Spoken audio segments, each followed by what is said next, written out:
New Thought Media Network. We are a global broadcast network of positive music, media, and entertainment, inspiring humanity's evolution along the journey of enlightenment and creating a world of love, peace, empowerment, and prosperity for all. New Thought Media Network. Positively inspiring.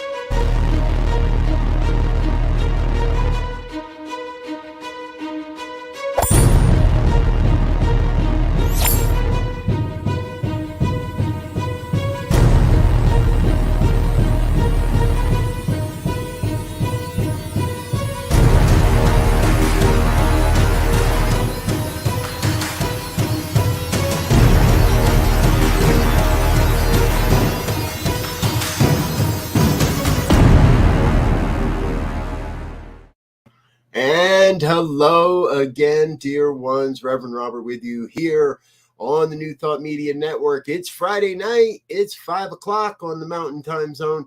And that means it is time for the good news. Our weekly look at some of the good news stories that I've rustled up from around the internet to remind us that we really are all in this together and we are really creating a world that works for everyone. So grateful you're with us this evening. Hoo-ha! Space Cowboy, good to see you, sir. Glad you're with us, Wayne. Anyone else, as you join us, feel free to comment and join in the conversation as we go along here this evening. All right, first up. Wow, what a story. In Scotland, there's a woman who can tell if you have Parkinson's disease or not based on your body odor. Yep. This started over 40 years ago. Joy Milne is the woman's name. She noticed an abrupt change in her husband's natural odor when he was just 33 years old. Now, Joy always knew she couldn't, that she had a super sensitive nose and could smell differently than everybody else, but didn't put it together with Parkinson's disease. In 2012, her husband, who was a former doctor, went and found somebody who might be able to investigate further the connection between scent and Parkinson's. That initially led them to a professor at the University of Edinburgh who formed a team and put Joy's sense of smell to the test. Well, believing that maybe it was Parkinson's, this is great. You're going to love this. She was asked to smell some T-shirts. She guessed correctly on every single one of the tests except for one. So in every one of the T-shirts that was a Parkinson's patient, she was able to identify the smell. There was one T-shirt that she said no, or that she said yes, but they didn't know the guy had Parkinson's yet. 8 months later, it turns out he received his diagnosis. Joy is now working with scientists to create a swab test that will be able to make this detection so much easier. Yes, Wayne, can you smell it? This is great. So now the scientists are working with her to be able to create a test so that she wouldn't necessarily be necessary, but they can isolate what's going on with Joy to be able to help others. Thank you, Joy, for being on the planet. Thank you for being a part of what we're doing. This is the good news, folks. We find the stories that sometimes seem a little interesting, and sometimes we don't know exactly where they're going to lead us, but we follow them, and we follow them into all kinds of places. We'll keep an eye on Joy's story, and if we hear more, we'll share that with you as well.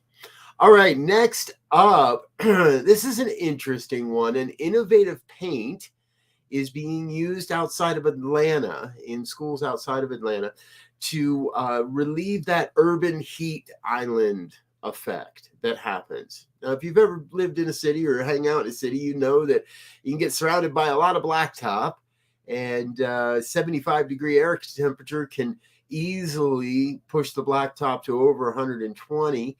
Well, a company here that called Street Bond, they're owned by the parent company GAF, the paint company.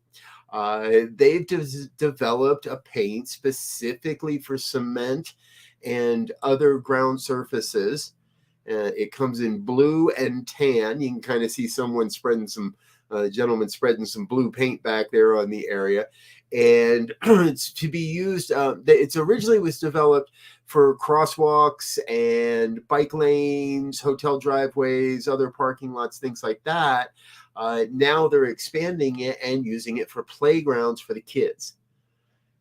The paint itself is credited to lower the ambient temperature of the ground by up to 12 degrees. And as our main slide there showed, one woman said, "I don't feel like I'm in an oven any longer." Good work, GAF and Street Bond. Hey, if you like this program, we want you to know that we don't find all of these stories. We get most of our stories over at the goodnewsnetwork.org. It's a great organization. They have a collection of fresh stories all the time. And we encourage you to visit their website, give them the love and appreciation they so deserve for putting together all these stories. What we do is we grab a handful of them and we share those with you.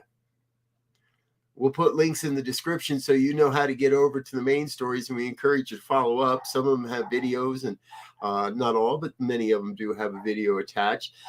This next story comes from the Good News Network, and it's right in our wheelhouse. Honda is going to introduce 10 new electric motorcycles and scooters to ease air pollution in Asia's mega cities. Now, you may not know this, especially if you live in North America, but Honda pretty much owns the motorbike market in the rest of the world. They actually have the most produced motor vehicle in history, the Super Cub scooter. Well, they're about to launch a full line of EV vehicles, everything from bicycles to super bikes. They're in the process already, and now all of these bikes are going to be available in Europe, Asia, Japan, China. None of them say they're going to be released in the U.S. just yet. Let's keep our fingers crossed, U.S., that many of these vehicles will find their way to the U.S. there. And our great friend and producer Diego has got that great graphic showing us a number of the different ways these can look. I personally have a newer model electric bike and love driving it, and I've seen so many uses out there in the world. When we were in Switzerland, there was a postal delivery. The local post office was delivering by electric cargo bike. It was great to see. More vehicles will be coming in the next couple of years. Honda boasts about 37% of the world's motorbike market share, and they're looking to change all those people out of gas and put them on EVs. This is big work, good work, Honda. It's smart work. You're going to start to notice a theme in the coming days and months and weeks, folks, and it's already happening. Business and bigger organizations, bigger companies are starting to catch on to how incredibly important it's going to be to have more EVs and other renewable energy sources. You'll hear more and more stories, especially in our second segment tonight. So please stay tuned, stay with us. Before we go anywhere, though, we're not ready to take a break yet because I've got another great news story that I found. Now, this story comes from LGBTQNation.com. A judge in Montana has now stopped the state of Montana from making it more difficult for a trans individual to change their gender on their birth certificate. Judge Moses said this is a restrictive rule in direct violation of his April order, and it blocked his ruling in April blocked a state law requiring state residents to undergo all kinds of silly silly hoops put forth by the Republican legislature. What this says is District Court Judge Michael Moses struck down a new rule instituted by the Montana Department of Public Health and Human Services that said a person's sex listed on a birth certificate can only be changed if it was incorrectly entered by a data entry error or if the sex of the individual was misidentified on the original certificate. All that's going away. The judge is not happy with the DPHHS. He said that he believes his earlier ruling was as clear as a bell and, quote, I'm a bit offended the department thinks they can do anything they want. Kudos, Judge Moses. Kudos, Judge Moses. Now, there's a statement I didn't think I'd hear myself saying. All right, folks, you're watching the New Thought Media Network. This is the good news here on Friday night. I'm going to grab a quick sip of water, take a quick break, and let you know a little bit more about what we do around here and be back with more good news in just a moment. Don't go anywhere. We'll be right back.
And we're back with more of the good news here on the New Thought Media Network. I'm Rev Robert with you.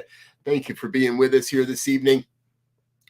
Now, one of the things that we love to cover on this program is the technological advances that are happening, because those are things we can truly follow and we can follow up on. Our first story tonight is not a follow-up, but it's something that I know we're going to be following up on, because this is happening just to the north of where I live in Wyoming, a facility that will pull carbon out of the air and deposit it in underground wells. Believes that it will be able to do so by the megaton by the end of the decade. It's called the Project Bison Direct Air Carbon Capture. The machinery is capable of storing 5 million tons of carbon underground in specifically approved wells in Wyoming. And the company believes it makes the first realistic and scalable business model for carbon capture. Wonder if they're using those old Trident missile silos to capture to store in some of their wells. That would be a nice, interesting add-on. The development is marked by improvements on the idea from two other flagship projects. Climeworks has a capture facility in Iceland, and Carbon Engineering is working on a project in Texas, which is backed by a number of airline companies. We're going to talk about that story in just a few moments. This is, again, happening here in the United States in Wyoming. The tax write-off for a ton of carbon stored underground has been raised from to $180 from $45.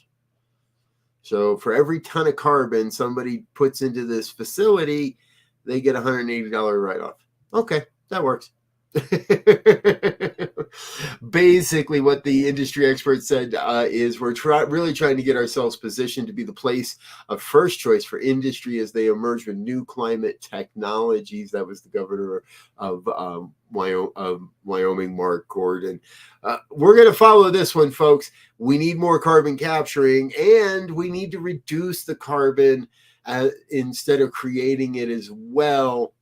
That brings us to our next story. There's a new ferry boat technology, and we've talked about ferry boats on this show quite often. The amount of diesel that is being burnt, oh my gosh, with ferries across the planet. Well, here's a service off the French coast where the vessel is able to stay at sea longer because of filters that capture 99.9% of the sulfur oxide fine particulates. The boat's called the Côte d'Azores. It's traveling in the Mediterranean. Now, if you've ever been on a ferry, you know how dirty they can be. Here's a boat that's capturing its own carbon and lowering its use for it as well. This is big science, and there's a great video on this story that'll do the job much better than I will and do this story much more justice. So I encourage you, head over to the goodnewsnetwork.org. The world's first non-polluting ferry sets sail in France. Check it out. Check out the video. It's very informative. Give you all the science you need on that one. All right. Hey, as we head into the weekend, I've got another carbon capture story we want to focus on, and I spoke about it just a moment ago. There's a new airline coalition, let's call it, a partnership including Air Canada, Air France, KLM, EasyJet, the International Airlines Group, which is parent to British Airways, Iberia, Lingus, Vueling, a company called Lantam Airline Groups, Lufthansa Group, which includes Swiss Air, Australian Air, Brussels, and the Eurowing brands, as well as Virgin Atlantic. Funny, I don't see very many American companies in there. We're going to talk about that. The agreement is in its earliest stages, but they're all coming together to agree on pricing and storage of carbon removal credits. And now the company's partner is Carbon Engineering, and what they're doing is pioneering another direct air carbon capture system. So just like the last place in Wyoming, this one's happening in Texas. They're using underground geological reservoirs here. And the agreement is intended to cover a pre-purchase total of some 400,000 metric tons of removable carbon credits. On a small scale, it's a technology that's been proven, said Stan Shepard, head of marketing at Airbus. We now basically need to scale it up. And what better place to do that inside of an airline, within the airline industry? Good news. I think this is good stuff. This is another story, folks, where we've got a great video, give you a whole lot more information, and I encourage you, head over to the Good News Network, check that out. We'll leave a link in the show notes. Hey, before we take another quick break, one more good corporate news story, corporate company story, because I love the way, as I said earlier, companies and organizations are starting to change. Well, the Mediterranean Shipping Company has made a commitment to change its shipping routes around the south side of Sri Lanka to avoid potential collisions with blue whales and other whales and other sea creatures. Over decades and decades of studies, it was determined that shipping in the existing lanes were hazardous to the wildlife and to the marine life. And MSC is the first company to voluntarily say, we're going to change what we do. You can see on the graphic there, everything in the pink is where they used to be able to ship to the old shipping lanes. Now the green is where they're going to be, and the pink is where they see the most whale and other marine activity. Congratulations, what another good company. See, the world is changing, folks, and corporations are waking up to it moment by moment. These big companies are starting to realize that the health of the planet is in their best interest. And so we agree with him on that. The health of the planet is in everyone's best interest. Hey, here at the New Thought Media Network, we've got close to 40 hours of broadcasting every week of positive music, media, and entertainment opportunities for you to engage in all of our various shows. There's a website going across your screen right now where you can sign up for our newsletter. Most importantly, I want to say thank you. I want to say thank you to all the people that make that happen. So please don't go anywhere. Help me say thank you to our organizational donors and sponsors, individual givers. We'll be right back with more good news in just a minute or so. Stay tuned.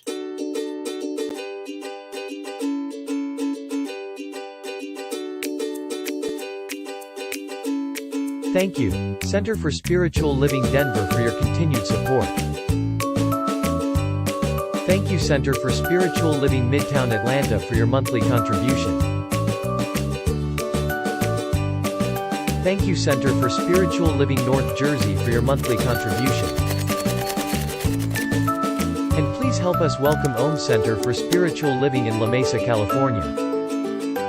Thank you for your monthly donation. Thank you, Center for Spiritual Living Seattle, for your most generous donation.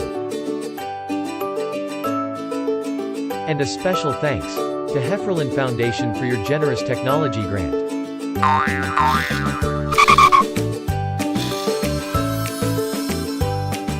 And Suze Ajit, thank you for your very generous donation. And a super special thank you to Dr. Tracy Brown, RSCP.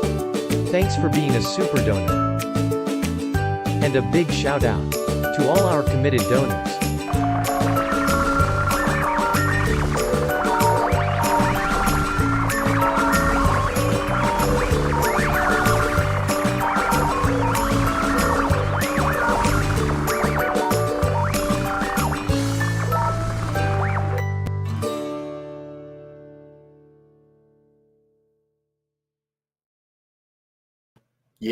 Yes. Thank you to everyone that makes this network happen in this financial world and on the financial level. We appreciate you. We love you, and we keep doing what we're doing.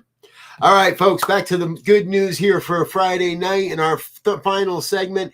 And for those that watch the program, in our final segment, we often focus on the people that are making great differences as well. Tonight, I want to introduce you to Zach Coltrane. Now, Zach graduated from Virginia Beach High School in 2020. He is a self-described gay student and alumni of the Virginia Beach City's public school system.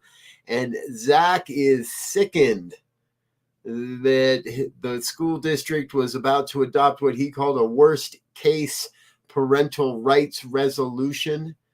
Virginia Beach was putting forward a resolution that basically said they would have to inform the parents of every book that a student checked out of the library, and would require permission slips before kids can read in-class novels, and requiring permission for other in-class books and reading material. Zach was no stranger to visiting with the school council, as he had received numerous awards during his school career, his high school years, and took back up to say, this is wrong, and you can't do this. And it led to a very contentious meeting. The board did relent, changed some languaging. They passed a compromised version of what they wanted to do. Zach is running to become the youngest representative ever elected to the Virginia House of Delegates. Go, Zach. If you're in Virginia, if you can vote in that vote, vote. If you can't vote in that one, vote anyway. Vote in whatever vote you can vote for, folks. Congratulations, Zach. Kudos to you, young man. Grateful you're doing your work. Hey, if you were with us last week, you might have remembered the story of a young man running into a fire who was driving a ride for a rideshare company. Well, this time it's an Amazon driver, and he goes on above and beyond. Huge kudos and a big shout out to Kevin Rivera. He was just finishing his Amazon delivery route in Syosset, Long Island, when he noticed a house on fire and the front door wide open. Ran inside to make sure nobody was in there. A family of 6, including a baby, and they didn't speak the same language. It took Kevin a little bit to get everybody to realize they had to do something, and he was able to get them out the back of the house. Everybody was safe. Everybody was safe. No one injured. Mr. Rivera is a true hero. Thank you, sir, for going above and beyond and being a just wow. And, you know, folks, in the science of mind, in New Thought philosophy, we really don't believe that there's any big or small in the all, in the oneness. There's no better or less than, and every act is an act that moves us in the right direction. Our next story comes from one of our other great sources, sunnyskies.com. And in this story, it's a teenager who did nothing more than help an elderly woman fill up her air with air, excuse me. 16-year-old Alvy Armour from Leyland, England, was out on a moped ride with some friends. They stopped to get some gas, and they noticed an elderly woman having trouble trying to put air in her tires. Without a second thought, Alvy went over and filled up her tires. Now, Alvy is not the person that leaked this story or told anybody about this. It was witnessed by an anonymous person who posted it on Facebook. Well, she wasn't, I don't know, they don't say her, but someone posted it to Facebook and praised the young man for his actions and his kindness. Eventually, this you can see from this photo, that's a posed photo of Alvy. Kudos, young man. Thank you for being who you are and doing what you do. And our final story tonight, oh boy, hold on. Meet Tamara Panzino. Tamara is a retired nurse of more than 20 years. She was on Spirit Airlines Flight 1691 last Thursday night from Pittsburgh to Orlando when the intercom said, "Is there a doctor on board?" Now, being a retired nurse, Tamara knew she was not a doctor, but she also recognized what was happening, jumped into action, and helped save the life of a 3-month-old. 3-month-old. Interestingly enough, a local Fox 35 meteorologist, Ian Cassette, was a passenger on the flight, pulled out their cell phone and began recording everything. There is good news even on Fox News some days. So there it is. Thank you, Tamara, for being the person that you are, for recognizing the need and filling the need. You know, folks, we really are all in this together. And here at the New Thought Media Network, that's what it's all about. It's all about, yes, Wayne, being the good. It's all about sharing in the good. And it's all about reminding ourselves and our neighbors and our friends all about the good. So this weekend, as you go out in the world, I encourage you to create good news, share good news, be the good news. Give a shout out one more time to our producer, Diego. Thank you for being the good guy behind the scenes. But thank yourself and thank those around you for being part of the good that we've got going on around here too. I'm Robert Brzezinski. I'm getting out of here. Stay with us here on the New Thought Media Network. Coming up next at the top of the hour, Pastor Michael Mangus with Friday's Fireside Chat. And I should know who his guest is tonight. And I saw it go across my screen earlier, but it's not coming to me. Hello, Gina. And good to see Gina as well. Shine your light and love, dear one, as well. Grateful that you're a part of what we're doing here on this network as well. All right, I'm getting out of here for now. Stay with us. Come back in 30 for Pastor Michael in the Fireside Chat, and then our evening prayers at 8:15 as we do at the end of the day as well. I love you. I wish you all the best. I look forward to seeing you again real soon. Until then, make it a great day. Bye now.